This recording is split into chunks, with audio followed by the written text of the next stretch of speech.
बिल्कुल नज़दीक आ गया है। कांग्रेस पार्टी की पूरी तरह से तैयारी है।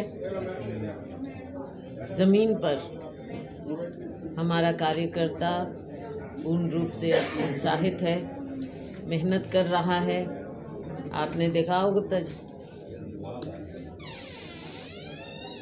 पूरी तरह से मेहनत कर रहा है। राहुल जी यात्रा पर पूरे देश को इकट्ठा कर रहे हैं।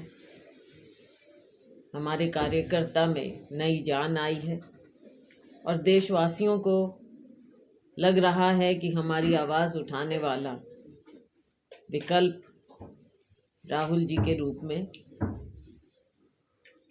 भारतीय जनता पार्टी को, इनकी गलत नीतियों को, प्रधानमंत्री जी के गलत फैसलों को देश हित में चुनौती देने का कार्य कर रहे हैं। कांग्रेस पार्टी चाहे अलायंस की बात हो, एक कदम आगे बढ़कर सबसे बातचीत भी कर रहे हैं। दूसरी ओर अपने अस्तित्व, अपने वर्कर के अस्तित्व के लिए हम पूरी तरह से मेहनत भी कर रहे हैं और वचनबद्ध भी। देश के सामने जो चुनौतियां हैं, कहा कुछ जाता है, आप देखते हैं सरकारी तंत्र का जो उपयोग कहूँ, दुरुपयोग कहूँ, प्रोपेगेंडा मशीनरी। आओ बलवान जी, प्रोपेगेंडा मशीन। कुर्सी एक और करवा दो, ये हटा दो, मेज हटा दो। हरिकृष्ण कुर्सी एक और मांग। या प्रदेश की बात करें, जनता पूरी तरह से त्रस्त है और भाजपा का जो ये प्रोपेगेंडा है, एक फॉल्स प्रोपेगेंडा मशीनरी है भाजपा। कभी 400 की बात करते हैं, कभी 370 की बात करते हैं। आप देखेंगे आने वाले में इनका वही हश्र होगा जो इंडिया शाइनिंग का हुआ। असलियत से दूर जा चुके हैं, लोगों की पीड़ा नज़र नहीं आ रही है।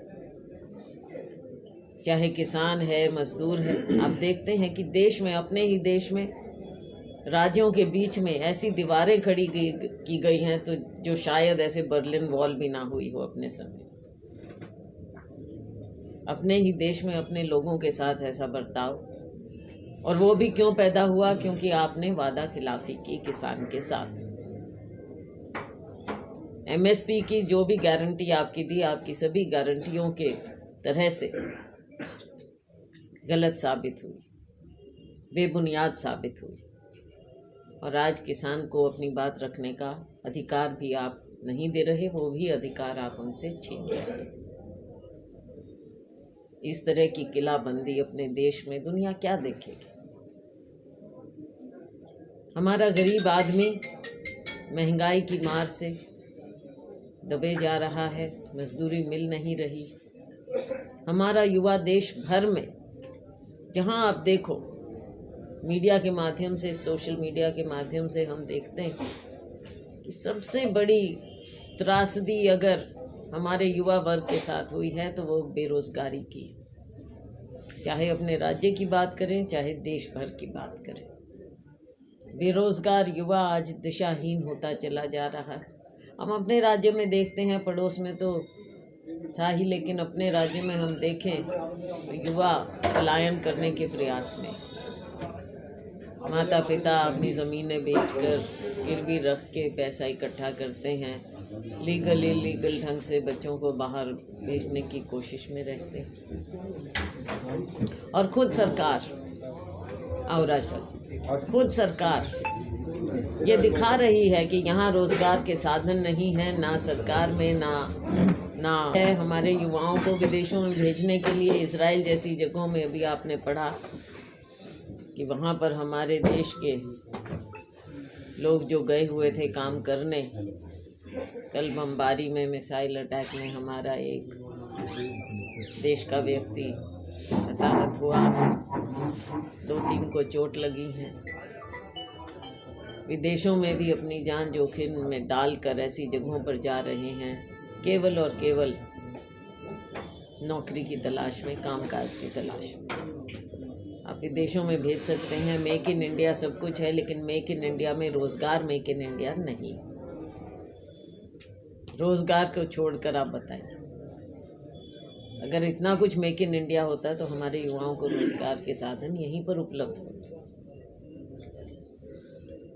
महंगाई, आज दाल सब्ज़ी 50 रुपए से कम कुछ है नहीं, 150-200 रुपए की दालें हैं, सब कुछ बढ़ता चला जा रहा है। एलपीजी की आप बात करते थे, उसकी भी कीमत बढ़ाई, वजन कम कर रहे हैं। हर तरह से हर वर्ग, हमारा जो शोषित वर्ग है, हमारा दलित वर्ग है, पिछड़ा वर्ग, बच्चों को वजीफे नहीं मिलते, आगे पढ़ाई क्या करेंगे। शिक्षा का बुरा हाल है, परीक्षाओं में 1 घंटा निकलता नहीं और सब कुछ लीक हो जाता है। किस किस बात की बात करें। देश में बुरे हाल, देश में बुरे हाल, और बात करते हैं 400 की। देश दिखाएगा। मैडम, अखबार आई कि बेरोजगारी की है और दिया भी है। कांग्रेस अपना कभी रोड मैप जारी नहीं करती अपने भाषणों के माध्यम से कि वो अगर सत्ता में आएंगे तो वो क्या करना करेंगे। हमने हमारा घोषणा पत्र, उस पर कार्य चल रहा है। शीघ्र हमारा घोषणा पत्र आएगा और आप देख लेंगे कि हर वर्ग के लिए कांग्रेस पार्टी पहले भी किया और अब भी करेंगे। आने वाले समय में जो नई चुनौतियां इस सरकार की मिसमैनेजमेंट से हुई है, आप देखते हैं अमीर तो और अमीर होता जा रहा है और गरीब को कोई पूछता नहीं है। अडानी अंबानी जी जैसे लोग, हम तो मीडिया के माध्यम से ही देखते हैं उनका क्या लाइफस्टाइल है, लेकिन आम नागरिक के लाइफस्टाइल का क्या होगा। किसान के लिए हमने कहा कि हमारी सरकार बनेगी तो एमएसपी को हम कानूनी दर्जा देंगे। बहुत सी बातें हैं अभी हमारे मैनिफेस्टो में आएंगी, क्योंकि सबसे हम चर्चा करके ही अपना मैनिफेस्टो निकालते हैं। हर वर्ग से चर्चा हुई है, हो रही है, जारी है। हर प्रदेश में बातचीत हमारी हुई है और घोषणा पत्र हमारा आएगा। कानून व्यवस्था को कहीं किसी पार्टी के प्रदेश अध्यक्ष पर गोलियां चलाई जा रही है, हर रोज गोलियां चलाने की घटनाएं सामने आ रही है। ना कोई नेता, ना कोई नागरिक, कोई भी आज के दिन अपने आप को सुरक्षित महसूस नहीं कर रहा। जब इस तरह के मिसाल आपके सामने आती हैं कि कैसे सरेआम नेताओं को, जो एक पार्टी के अध्यक्ष भी थे, उनको सुरक्षा प्रदान नहीं की गई और उनके ऊपर हमला हुआ, जानलेवा हमला हुआ, आम नागरिक को लगता है कि फिर हम कैसे सुरक्षित होंगे। और आपकी बात है, मीडिया के माध्यम से हम देखते हैं कि हर जगह कुछ ना कुछ वारदात होती रहती है। तो सरकार तो बैठी है हाथ पर हाथ रख के, किसानों के लिए तो फौज खड़ी कर देते हैं कि किसान आगे ना बढ़ें, अपनी बात ना उठाएं, किसानों पर गोलियां चलें, और जो नागरिक है या जिसको ज़रूरत है उसकी ओर कोई ध्यान नहीं। लोकसभा में हमारे चर्चा कहाँ से चुनाव लड़ेंगे?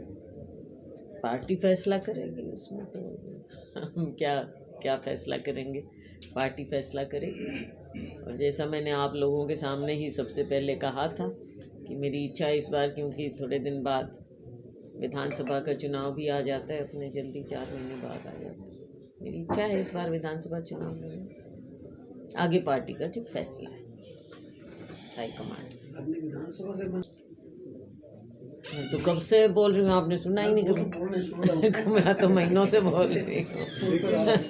मैम, इस तरह की चर्चा है कि इस बार कांग्रेस बड़े नेताओं को चुनावी मैदान में लोकसभा में उतारने जा रही है, देखते हैं, स्पेकुलेशन भी इस तरह की हाँ आ रही है, लेकिन ये तो फैसला होगा, हाईकमांड फैसला करेगी। अभी हमारी स्क्रीनिंग कमेटी की बैठकें ही चल रही हैं, तो उनसे बातचीत कर रहे हैं, सबसे विचार विमर्श कर रहे हैं, वो अपनी रिपोर्ट देंगे, फिर हाईकमांड फैसला करेंगे कि किस हिसाब से किसको कहाँ कैसे लड़वाना। क्योंकि सिर्फ हरियाणा नहीं, पूरे देश की बातें, अलग अलग राज्य में अलग स्थिति है, तो उस हिसाब से हाईकमांड फैसला करे। मैं भी चौकीदार के बाद अब मोदी का परिवार आ गया, मैम किस प्रकार देखती हैं? देखो, हर बार नए जुमले ये सरकार देती है, जुमलेबाजी के अलावा कुछ है नहीं इनके पास। कभी कोई जुमला, कभी कोई जुमला। देखते हैं ना कि क्या अब लोगों में क्या कमज़ोरी इनके प्रति लोग देख रहे हैं, असलियत सामने आ रही है, तो कोई ना कोई जुमलेबाजी। अब कोशिश की इन्होंने बहुत ज़्यादा कि राम मंदिर जैसे मुद्दे को ये लोगों के बीच में भुनाएं, पर लोग कैसे ऐसी चीज़ को कैसे मानेंगे। राम के तो कोई ठेकेदार हो ही नहीं सकते, राम तो सबके मन में है जो मानता है। तो अब इन्होंने देखा कि वो मुद्दा भी नहीं चला वोट के लिए, तो अब कुछ ना कुछ नई बात। ये हमेशा अपने आप को जो विक्टिम दिखाने की बात होती है। 10 साल हो गए सत्ता में, बात क्या रही है, अभी भी विक्टिम ही रहेंगे क्या? कांग्रेस क्या नया करना मैम? कांग्रेस तो देखो हर बार हमारा ये प्रयास है। पिछली बार हमने न्याय योजना की बात की थी, लेकिन न्याय नहीं मिला।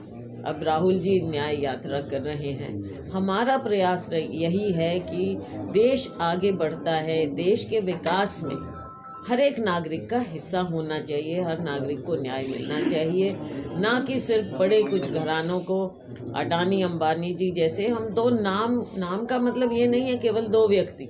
हमारा मतलब ये है, राहुल जी का मतलब, हमारी पार्टी का मतलब कि चंद हाथों में देश की संपत्ति ना हो, आम नागरिक का भी उसमें हिस्सा होना चाहिए। जैसे हमारे समय में, यूपीए के समय में देश बहुत आगे बढ़ा। उस समय आप सोचिए कि जितनी देश की इकोनॉमी आगे बढ़ी, आज ये चाहे कुछ भी कहें, लेकिन जो फाउंडेशन डॉक्टर मनमोहन सिंह ने एज फाइनेंस मिनिस्टर और प्रधानमंत्री होते हुए देश की अर्थव्यवस्था की रखी, आज उस पर देश आगे बढ़ने का प्रयास। लेकिन ये लोग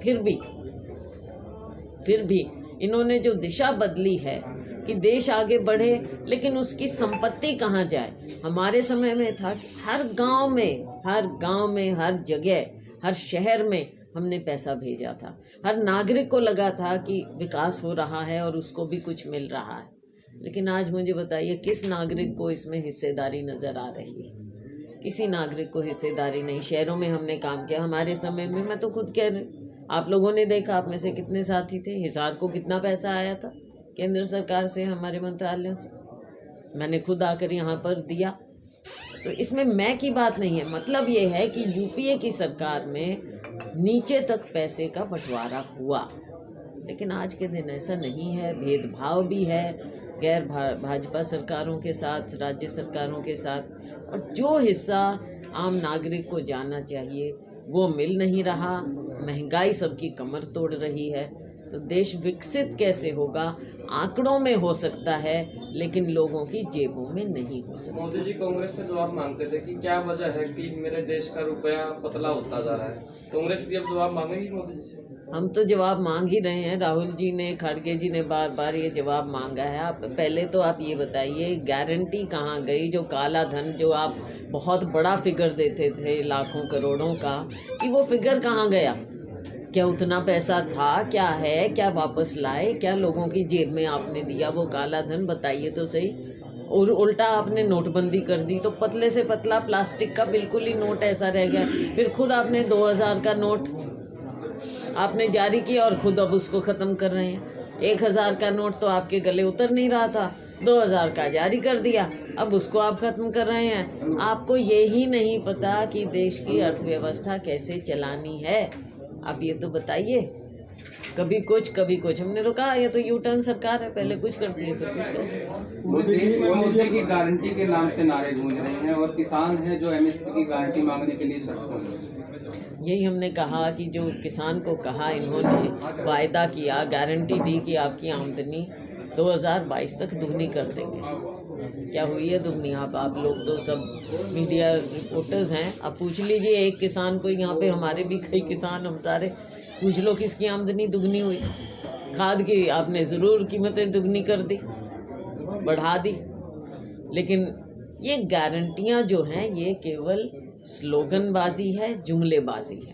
पिछली गारंटी तो बताएं, उसका रिपोर्ट कार्ड दे दें पिछली गारंटियों का। जो राहुल जी, खड़गे जी पूछते हैं भाई कौन सी गारंटी थी?